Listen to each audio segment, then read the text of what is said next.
توقيت مباراة السود الرافدين غدا والقنوات الناقلة. برشلونة يتعاقد مع هاري كين الجديد. ريال مدريد يرجع موهبته الأرجنتينية. اجتماع سري بين أعضاء الاتحاد السعودي ووكلاء جوارديولا. خلي لايك ونشوف التفاصيل. يلا نطير.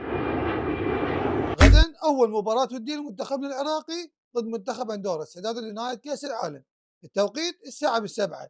قنوات الناقلة الرابعة المفتوحة في معسكر إسبانيا. كل التوفيق لسود الرافدين. هير وي جو. أكد فابريزو رومانو تعاقد نادي برشلونة مع المهاجم الجديد مهاجم نادي نيوكاسل ومنتخب انجلترا أنطونيو جوردان اللي تعاقد مع نادي برشلونة لمدة 5 سنوات وتقدر قيمة الصفقة 80 مليون يورو. عشاق الكتالان راح يغطي مكان ليفاندوفسكي أو لا؟ تقدرون تكتبون رايكم بالتعليقات وشو رايكم بي كلاعب. اكدت ماركا الاسبانيه المقربه من نادي ريال مدريد ارجاع موهبه نادي ريال مدريد الارجنتينيه نيكو باز من نادي كوما الايطالي لنادي ريال مدريد.